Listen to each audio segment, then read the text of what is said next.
Turn the engine off now! Officer, this is my Step home. out of the vehicle right now! I live here. I haven't done anything. Out now! Let's go! Please, this is my driveway. Stop resisting! I am Judge Vanessa Porter. I don't care who you are! You're hurting me. Hands where I can see them! Turn around! Officer Matthew Klein had served 9 years with the Crestmont Police Department, long enough to build a reputation and long enough for 7 internal complaints to quietly settle in his file cabinet. 4 for excessive force, 3 for racial profiling. Each complaint was a stone dropped into a deep well, a brief ripple, then silence. All were internally investigated. All were invariably dismissed. No suspensions, no disciplinary actions, no paper trail that ever made it past the department's impenetrable legal firewall. Klein's personnel file, like so many others, was an exercise in linguistic camouflage. It spoke in code. Highly proactive was cover for reckless, detail-oriented, sanitized paranoid, strong-willed, polished insubordinate. But behind the curated euphemisms, a pattern had formed that anyone outside the department's walls could see. He was aggressive, a catalyst for escalation, and his so-called instinct, 9 times out of 10, pointed toward a black or brown face. These were not abstract statistics. They were individuals violated. A young man in a hoodie, walking to his girlfriend's house, stopped without cause, cuffed, and searched, his dignity ground into the curbside dust. A black delivery driver, waiting patiently outside a gated community, detained and questioned for 20 minutes while his customer's food grew cold in its insulated bag. A real estate agent showing a home in the Westwood Terrace subdivision, pulled over, interrogated, and told he didn't fit the profile of the neighborhood. Each complaint followed the same preordained trajectory: filed, reviewed, closed. Sometimes with a recommendation for de-escalation training, a bureaucratic gesture that was better than nothing, but not by much. Sometimes not even that. One supervisor noted Klein had sharp instincts but needed to develop more community empathy. Another wrote he was effective in his enforcement, though occasionally rigid. The comments were less warnings than footnotes of permission. No one connected the dots. No one asked why his instinct flared so precisely when the driver was black and the zip code started with 902. Publicly, his colleagues called him by the book. Privately, in the hushed whispers of the locker room, the truth emerged. He pushes too hard. He can turn a parking ticket into a federal case. It's not policing. It's looking for a fight. But Klein was never formally disciplined. His stops produced enough tickets to please his superiors, and his reports were always meticulously worded, constructing an unassailable illusion of enforcement on paper. The department's risk management team had quietly flagged him twice based on stop and frisk data. Both times, they were told to focus their attention elsewhere. And so, Klein kept patrolling, kept stopping, kept playing the role of community gatekeeper, adjudicating who belonged and who did not. Until one Tuesday afternoon, when he saw a black woman driving a black BMW pull into a Crestmont driveway and made a decision without running the plates, without checking the property records, without considering for a single moment the possibility of innocence that would end his career and cost the city $820,000. Crestmont was the kind of neighborhood that brochures describe as idyllic, the kind with "Love lives here" signs planted on the lawns. But beneath the tranquility, an unwritten code still operated, governing who drew suspicion and who passed unnoticed. It was an affluent enclave on the city's west side, known for its safety, its excellent schools, and its homeowners association enforced standards of landscape perfection. Colonial brick homes with stately stone chimneys, curved driveways edged with boxwoods trimmed into precise geometric shapes. Not a single garbage can visible from the street. Not a single basketball hoop in a front yard. All the streets were named after trees: Sycamore Lane, Elm Grove, Hawthorne Circle. It was 4:20 p.m. on a Tuesday in April. The sky was clear, the temperature was 68 degrees, and a soft sun slanted through blooming dogwoods. Children were just getting home from school. Retirees were taking their golden retrievers for polite, quiet walks. It was a kind of afternoon where everything felt so perfectly in its place it was almost unreal.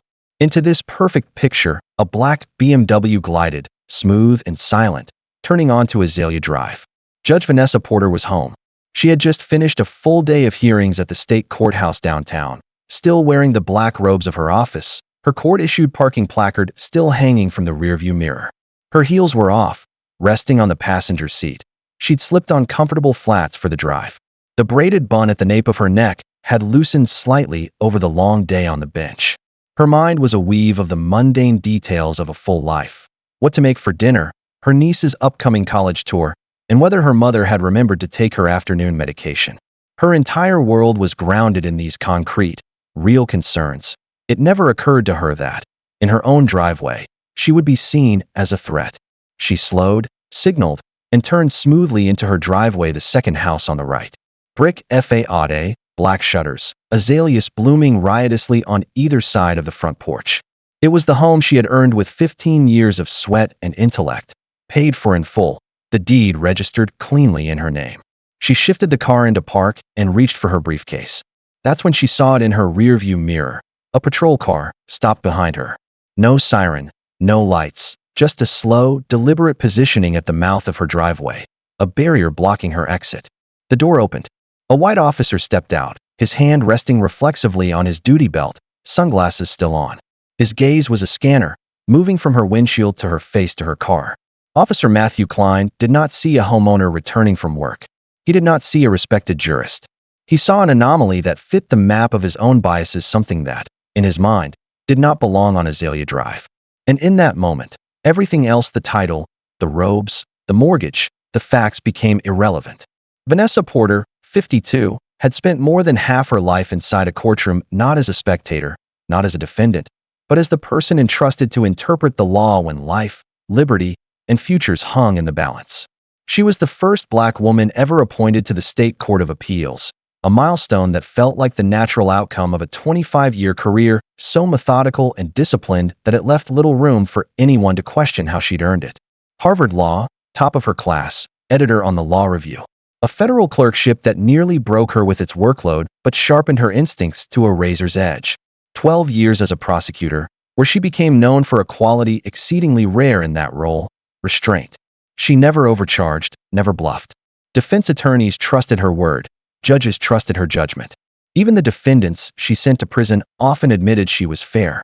That reputation followed her to the appellate court, where she was known for opinions that were tightly reasoned, lucidly written, and nearly impossible to overturn. She was not flashy. She did not chase headlines. She believed the law mattered because people mattered.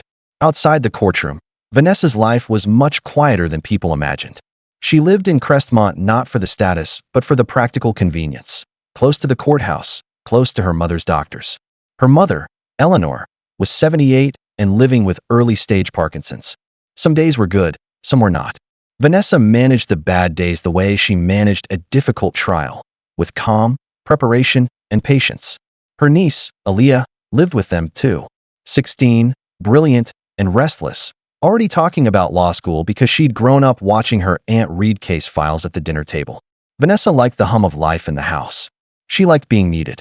Her neighbors in Crestmont knew her as a polite but private woman, the one who waved, kept her yard immaculate, and hosted a quiet graduation party each June for the law clerks who had passed the bar.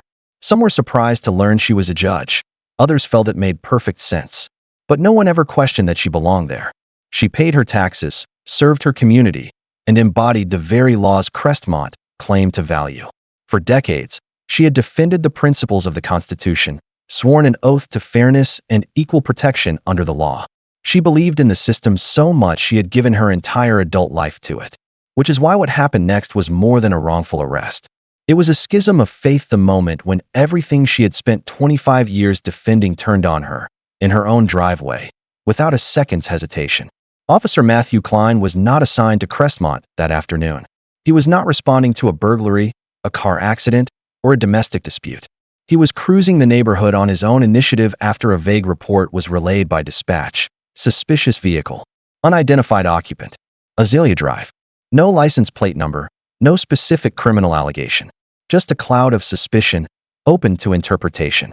Klein slowed as he turned onto the street, scanning driveways like a hunter, looking for anything that didn't fit his ossified mental map of the neighborhood. And then he saw it. A black BMW, late model, clean, pulling into a driveway midway down the block. A Black woman was behind the wheel. Klein made the journey from observation to judgment in seconds. He did not run the plates. He did not wait to see if she would walk to the front door with a key. He did not check the property records, which he could have done from his patrol car's terminal. The dashcam would later show that he had slammed to a stop behind her before her car had even fully settled. The Ring doorbell camera mounted above the garage captured the same scene from another angle. Vanessa's car was still in motion, its reverse lights on, when Klein's door was already open, his boots on the pavement. Vanessa felt it before she fully registered it. The presence, the sudden shift in the atmosphere. She glanced in her rearview mirror and saw the patrol car, a silent predator blocking her path. No lights, no siren. Just an officer approaching fast, one hand already near his weapon. She hadn't even had time to shift the car into park. Klein leaned down toward the driver's side window, his posture rigid, his voice a sharp point of ice. Kill the engine. Now. Vanessa's thoughts froze, not from the interruption, but from the unprovoked hostility. Officer, this is my home, she said evenly, her tone instinctively measured, as it had been on the bench for decades. Klein ignored her completely. He didn't ask for her name. He didn't ask why she was there. His eyes moved from her face to the car's interior, cataloging and judging as if taking inventory of stolen goods. In his mind, the vague dispatch call had been confirmed. Black woman, expensive car, Crestmont driveway. The suspicion was justified. He moved closer, invading her space, as neighbors began to look up from their lawns. Get out of the car, he ordered, his tone leaving no room for debate. Vanessa hadn't even had time to open her door. She hadn't raised her voice. She hadn't resisted. But Klein had already rendered his verdict, and once the verdict was rendered, the facts no longer mattered. Before she could process what was happening, the encounter turned aggressive. Klein was at her window, his stance confrontational, his hand already near his weapon. Out of the car now he barked. No greeting, no explanation, just volume and raw authority. Vanessa remained calm. She always did. She rolled down the window and looked at him directly. Officer, again, this is my home. I am pulling into my own driveway. Her voice was steady, measured, controlled. But Klein wasn't listening. His eyes scanned her face and then dismissed her words entirely. You match the description. I said, get out of the car. What description? In truth, there was no description. There was only, black woman, BMW, Crestmont. But for him, it was enough. Enough to push the situation past the point of no return. He didn't ask for her license. He didn't ask for her name. He didn't ask a single clarifying question that could have ended the encounter before it began. Instead, he reached for the door handle and, without warning, yanked it open. Vanessa's seatbelt was still on. Her car was still running. She turned in surprise. Officer, please. This is my home. I've done nothing wrong. Klein didn't respond with words. He reached in and tried to pull her roughly from the seat. The seatbelt caught her. Her body lurched forward but was held fast. She winced in pain. Undo it, he commanded, as if she were defying him on purpose. The neighbor's Ring camera footage shows her raising her hands and slowly unbuckling the belt, trying to de-escalate the fire he had already lit. I live here, she repeated, a note of weariness in her voice. But for Klein, compliance wasn't enough. Identity didn't matter. He wanted absolute control, and he wasn't about to walk away empty-handed, without someone in cuffs. Vanessa stepped out of the car with one foot. She kept her hands visible. She was calm, deliberate. But the moment she was steady on her feet, Klein grabbed her wrist, twisted it roughly behind her back, and shoved her forward onto the hood of the car. Her judicial robes billowed around her. Her briefcase fell to the ground with a dull thud. Her head hit the hot metal with a sharp crack. Stop resisting, he yelled, though she wasn't moving at all. The street was silent except for the jangle of keys and one voice hers saying over and over, like a mantra, I live here. This is my home. Vanessa made one last attempt at reason. She raised her voice just enough to cut through the bias. I am Judge Vanessa Porter. I live here. That is my house. But Klein didn't pause, didn't flinch, didn't hesitate for a single second. He twisted her arm harder, pinning her flat against the hood, her cheek pressed against the warm metal. I said stop resisting. He snapped again, a phrase he knew would look good in a report, even if the body cam footage would later show, mercilessly, that the opposite was true. Vanessa's voice was steady, though her body was trembling. My identification is on the passenger seat, she said through gritted teeth. My court credentials are on the dashboard. My parking permit is visible. Officer, you are making a grave mistake. But Klein wasn't interested in evidence. He didn't look, didn't check, didn't slow down. Because in that moment, for him, none of it mattered. The badge on the dash, the ID clipped to the briefcase, the permit, the robes, the lifetime of credentials, it was all irrelevant. He saw only a woman defying his authority. Not resisting, not even arguing, just existing in a way that didn't fit his script. "You're obstructing an investigation," he said, tightening the cuffs behind her back. "You're trespassing." "I'm in my own driveway," she replied, her voice laced with steel. "This is my home." But this arrest wasn't being driven by facts. It was being driven by impulse and pride. Klein was not about to look wrong in front of the silently watching neighbors. He had made his choice the moment he stepped out of his patrol car, and now he was going to see it through. Across the street, a neighbor appeared behind a screen door, watching, recording. Too stunned to intervene, but lucid enough to know that what he was seeing was deeply wrong. Vanessa lifted her head from the hood of the car, her robes bunched beneath her shoulders, her knees pressed against the rough pavement. She was still calm, still composed, still a judge. But in that moment, none of it mattered to the officer who had decided that authority didn't need proof, just a target and enough noise to justify its own actions. The neighborhood had been quiet until the sounds broke the afternoon calm. The sharp slap of Vanessa's briefcase hitting the pavement, the clean metallic click of handcuffs locking into place, and the voice of authority applied without thought. Then came the silence that always follows violence, a suffocating quiet because no one knew what to say, and no one dared to. That's when the phones came out. A silent, digital jury was forming. One neighbor, standing behind his mailbox, recorded with a shaky hand. Another filmed from behind a curtain. A teenager on a bike stopped at the corner and hit record. The videos are all public now. You can hear Vanessa's voice measured, authoritative, trying to cut through the fog of panic. "Please, I am a judge. My name is Vanessa Porter. This is my home. My mother is inside." She wasn't yelling.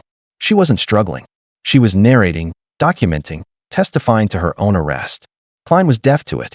He grabbed her by the shoulder and marched her, roughly and unnecessarily, toward the patrol car. Vanessa was barefoot. Her heels were still where she'd left them on the passenger seat. She shuffled across her own driveway, hands locked behind her back, her black robes tangled awkwardly around her legs. She looked exactly like what she was, a professional, composed woman in the middle of a profound injustice. "This is a mistake," she said again. "There are cameras. My neighbors have Ring doorbells."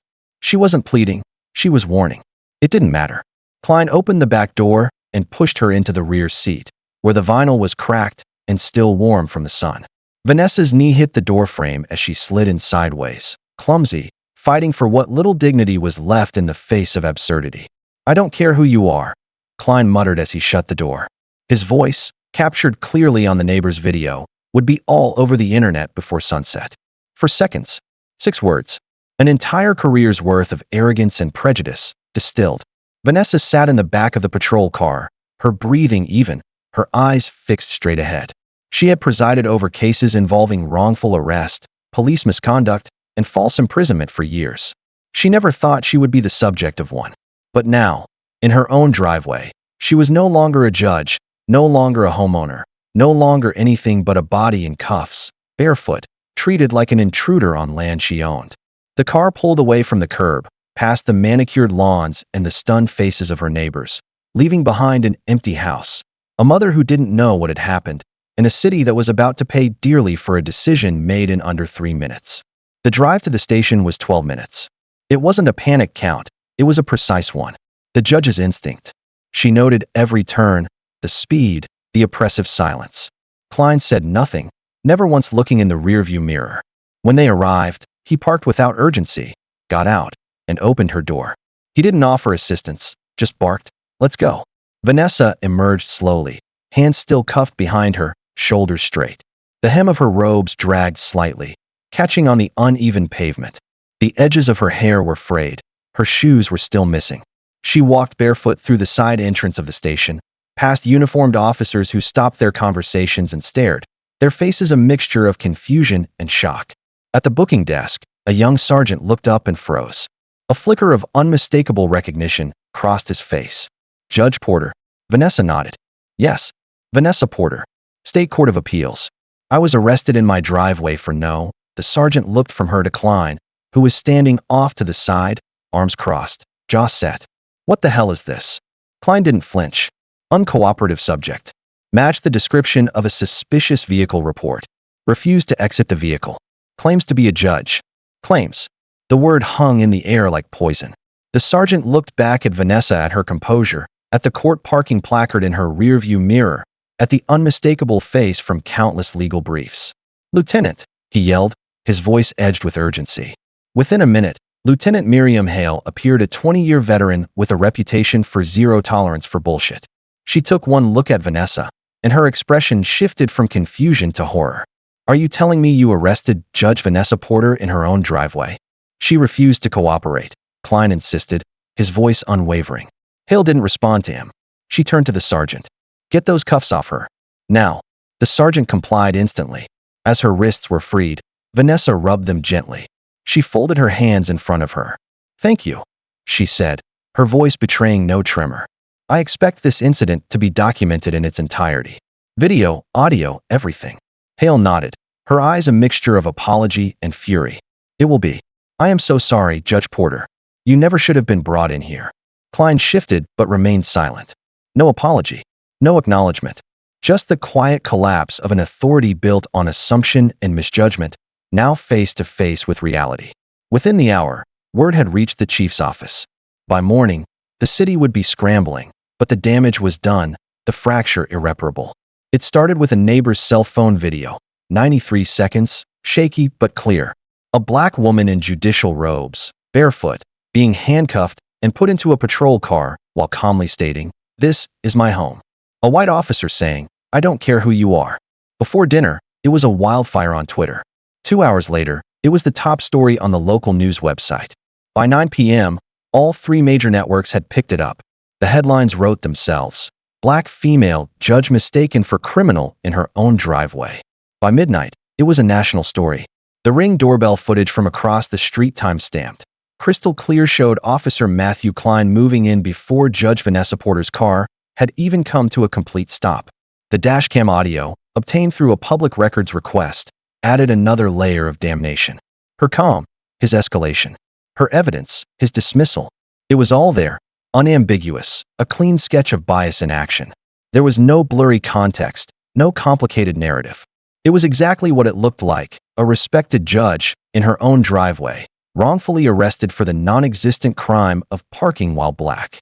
The civil rights organizations were the first to respond. The NAACP issued a statement before sunrise, calling the arrest a shameful example of racial profiling and institutional failure. The National Bar Association followed within hours. No judge and no citizen should be convicted in their own driveway, least of all a distinguished jurist with decades of public service. Bar associations, law school deans, prominent judges, and community leaders all weighed in. Hashtags started trending. "Justice for Judge Porter, Black at Home." Vanessa Porter herself issued a brief statement through her attorney. It was calm, direct, and precise. "I was handcuffed in my own driveway, barefoot, and publicly humiliated after making it clear that I was both a judge and the homeowner. I will not let this stand, because if this can happen to me, it can happen to anyone." The public outrage was immediate and loud. Local talk radio lines were jammed. Newspaper editorial pages filled with furious commentary. Online forums exploded. The fact that a woman with power, status, and credentials was still not immune from assumption, still not immune from violence, struck a raw nerve. The mayor's office issued a vague statement about reviewing the facts. It wasn't enough. The pressure mounted. The city hadn't just arrested a judge. It had lit a match in the middle of a dry forest. Now everything was on fire. By the next afternoon, the mayor was in full defensive mode. The media had descended on City Hall. The mayor's press secretary canceled 3 scheduled events. "We are taking this matter with the utmost seriousness," she told reporters, reading from a prepared statement that said nothing at all. Behind the scenes, things were moving faster. City council members were demanding answers. Emails were flying. Emergency meetings were called. The police chief, under immense pressure, launched an internal affairs investigation that same day. Officer Matthew Klein was placed on administrative leave, standard procedure, but this time, everyone knew it carried a different weight. His name was public. So was his record: 7 prior complaints, 4 for force, 3 for racial profiling. All internally investigated, all dismissed. Until now, that record had been invisible to the public. Now it was front-page news. The complaints painted a clear picture. Klein stopping black residents in affluent neighborhoods, using an aggressive tone, escalating situations unnecessarily. Each time, his report was cleaner than the truth. Each time, the department had chosen to protect its own rather than act. An oversight committee had flagged him once low priority. Nothing came of it. The union backed him. The command staff looked the other way. Klein was seen as proactive, a cop who never backed down. Now, all those descriptions looked like warning signs that had been willfully ignored. One city councilwoman called it a complete and total systemic failure. Another called it an entirely predictable and preventable disaster. Klein's body cam footage hadn't even been released, but it no longer mattered. The Ring video and the neighbor's clip had already shaped the public narrative. The investigation, officials claimed, would be thorough and independent. But the residents didn't want another report. They wanted accountability. They wanted action. The police union issued a short statement defending an officer's right to assess a potential threat in real time. It was like pouring gasoline on the fire. The backlash intensified. Former judges began to speak out. Local law professors weighed in, analyzing the legal fallacies. Even conservative commentators were appalled. How could a judge a known quantity in every legal circle be so easily dismissed, so casually brutalized? The question itself exposed a deep crack in the system. City officials knew what was coming next: lawsuits, protests, policy reviews, late-night news coverage. The kind of storm that doesn't blow over quickly. And at the center of it was a driveway, a pair of handcuffs, and a black woman who had done everything right and still ended up in the back of a patrol car. Judge Vanessa Porter did not rush to file a lawsuit. She waited. With a judge's patience, she let the facts stack up in plain sight. Let the city respond. Let the police department squirm. Then, 2 weeks after the arrest, her legal team filed a federal civil rights lawsuit that landed with the weight of a gavel. It was a 57-page document, precise and powerful, every allegation supported by timestamps, video footage, historical records, and legal precedent.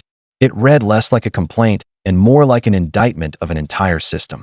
The suit named the city, Officer Matthew Klein, the police department, and several members of the command staff in their official capacities. The charges were clear: false arrest, excessive force, racial profiling, violation of the 4th and 14th Amendments, public humiliation, and intentional infliction of emotional distress.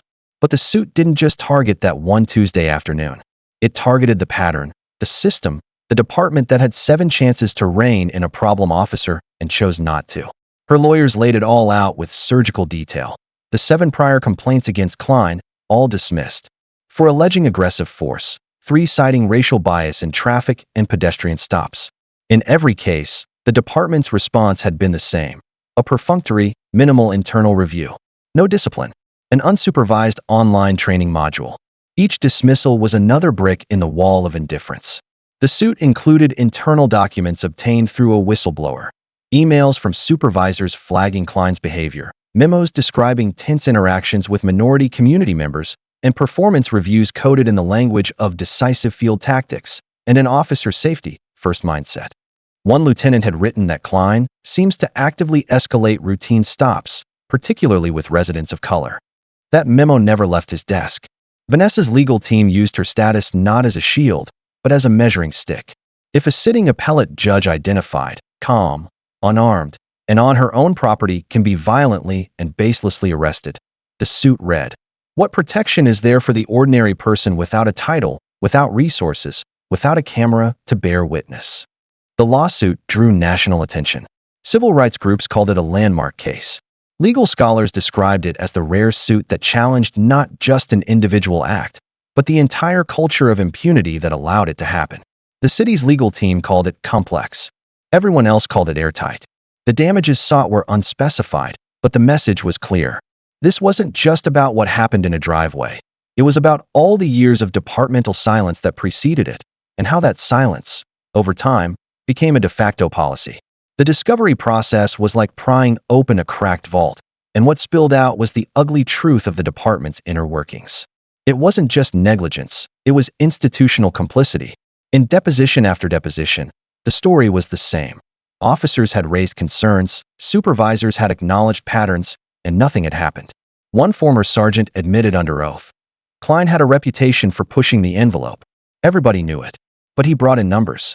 Another, a current lieutenant, said, "We flagged his stop patterns 2 years ago. It got shelved during a command staff changeover. Nobody wanted to touch it." The emails revealed more. In 2021, A field supervisor had sent a report to upper command noting Klein's disproportionately high rate of stops of black drivers in majority white neighborhoods. The email ended with a simple question: "Are we monitoring this officer closely enough?" No one replied. Internal Affairs had reviewed Klein 3 times over the years. Each time, the file was closed as unsubstantiated, despite clear inconsistencies between civilian witness accounts and bodycam footage. One review board member privately emailed a colleague, "This officer is going to cost us a 7-figure lawsuit one day." He was right. Most damning was a memo from the department's risk management office, dated just 14 months before Judge Porter's arrest. It read, "Subject: Officer Matthew Klein, recommendation for field conduct monitoring review. Analysis of complaint patterns and stop data indicates a propensity for unnecessary escalation by Officer Klein during routine stops, particularly those involving black residents. Recommendation: supervisory ride-alongs and mandatory retraining with a focus on de-escalation and implicit bias response are advised." The memo was marked reviewed, but no action was ever taken. During his deposition, a deputy chief admitted under cross-examination to having read it. "We didn't implement it because we were dealing with union pressure from a prior disciplinary case. We had to pick our battles." That line became the nail in the coffin of the city's defense. A department that had picked the wrong battle. A leadership team that had gambled with its citizens' rights and lost. Vanessa Porter's lawyers used it all. Every ignored email, every dead-end paper trail, every officer who said, "I tried to say something, but no one listened." The judge's arrest was no longer an isolated incident. It was Exhibit A of a culture where citizen complaints were treated not as red flags, but as annoying paperwork. And in a court where the truth mattered, that culture was now on trial. It took 8 months. 8 months of depositions, sustained public pressure, and mounting legal fees before the city finally buckled. The evidence was irrefutable. The video was everywhere. The public anger had not subsided. The lawsuit wasn't just strong, it was devastating. In a closed-door session, the city attorney briefed council members on the likelihood of losing at trial. One was reported to have said, "We're not just at risk. Our liability is a certainty." The settlement was finalized that week, $820,000 to Judge Vanessa Porter. It was a historic sum, one of the largest payouts in the state's history for the wrongful arrest of a judicial officer on private property. But the money was more than compensation. It was a digitized admission of guilt. The check was a formality. The real acknowledgement came in the attached terms. The city admitted that a constitutional violation had occurred, that Vanessa had been subjected to force and detention without legal basis, and that the arresting officer, Matthew Klein, had a documented history that should have triggered further review and intervention. A week later, the police chief issued a formal apology. It was read aloud at a public hearing, cameras rolling, microphones on. The arrest of Judge Vanessa Porter was unjustified, improper, and a direct violation of our department's policies and the fundamental principles of constitutional policing. On behalf of this department, I offer my deepest and most sincere apology. It wasn't enough, but it was more than most people ever get. As for Klein, he was fired. The termination letter was blunt and unforgiving. Officer Klein failed to conduct a lawful stop, failed to engage in any de-escalation, failed to verify basic identifying information, and used unnecessary force on a civilian on her private property who was later confirmed to be a sitting appellate judge. This incident, combined with a documented history of similar conduct, renders Officer Klein unfit for continued service to this community. His name was submitted to the National Decertification Index, a database designed to prevent fired problem officers from quietly moving to other departments. His badge was collected. His career was over. The police union considered filing a grievance, but, after reviewing the internal investigation and deposition transcripts, quietly backed down. There was no defense left when the entire country had already seen what happened, when the court of public opinion had already rendered its verdict. The city paid. The department apologized. The officer was fired. But the price of justice, as Vanessa would later say, was far more than money. It was what had been taken in that moment: dignity, security, and the basic belief that you belong where you are, even in your own driveway. The press conference was held on the courthouse steps, the same steps where Vanessa Porter had presided for over a decade. She stood behind the lectern in a sharp navy blue suit, not her robes. No entourage, no theatrics, just strength, clarity, and a truth she would no longer let anyone else define. The camera shutters clicked as she began to speak, but they quickly fell silent. Good morning. My name is Vanessa Porter. I am a judge on the State Court of Appeals. My job is to interpret the law. I took an oath to uphold the Constitution. My life's work has been to protect the rights of every citizen who comes before my court. She paused, letting the silence hang in the air, letting the weight of the sentence land. And I was treated like a suspect in my own driveway because of the color of my skin. The crowd was still media, colleagues, activists, ordinary citizens. Listening. My credentials were in plain sight, yet I was handcuffed, barefoot, and pushed into a patrol car. I identified myself. I remained calm. I complied with every instruction. None of it mattered. She wasn't reading from notes. There was no emotion in her voice. Just fact after irrefutable fact.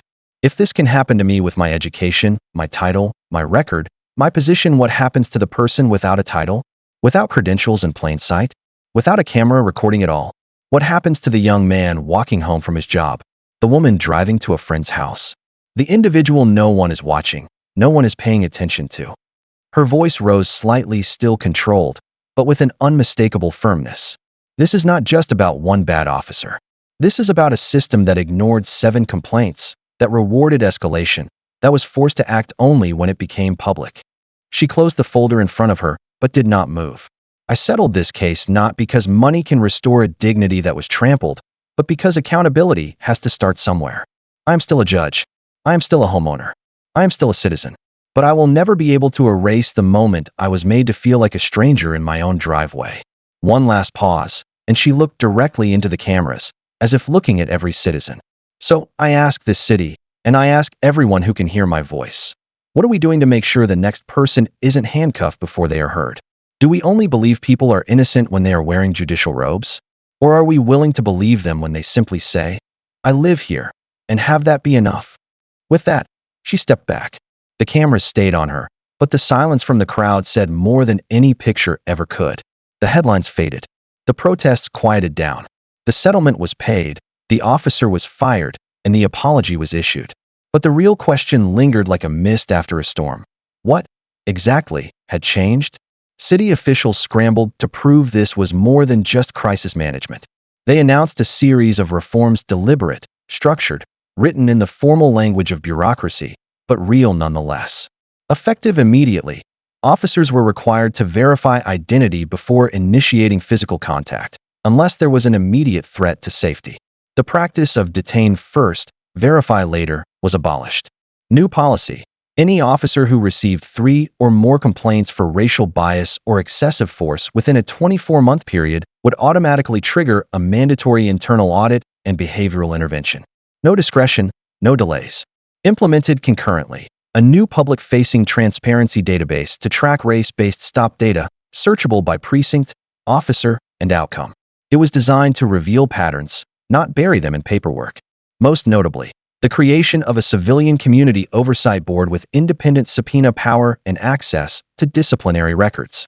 No more closed-door investigations, no more invisible misconduct. For the first time, residents had a seat at the table with the power to hold law enforcement accountable. The mayor called it a new chapter. The police chief called it a profound cultural reset. The public called it about damn time. They were not perfect solutions. They could not erase what happened in Vanessa Porter's driveway. They could not erase the 7 complaints that were ignored before it. But they were something. They were action, hard-won progress born from pressure. Still, Vanessa herself was circumspect about the response. In a private roundtable with legislators, she put it bluntly, a policy is only as good as the heart of the person enforcing it. We cannot legislate away bias. We cannot write a rule that changes the mindset that defaults to seeing black skin as suspicious. That was the raw truth beneath the reforms. That was the hard part, the part that wouldn't change with a memo or a mandatory training session. Because behind every wrongful arrest is a decision, a moment when judgment gives way to assumption, a moment when power overrides listening, a moment when a person's very presence is presumed to be a threat. So, yes, the city changed its policies. It published its data. It fired a cop. It paid a judge. But the real test wasn't whether it could avoid the next lawsuit. It was whether it could prevent the next Vanessa Porter from happening, the next person from being arrested in their own driveway, forced to prove they belong simply because they don't fit someone's internal, unspoken profile. Because as long as one citizen has to prove their right to be on their own doorstep, all the reforms in the world are just a prologue, not an ending.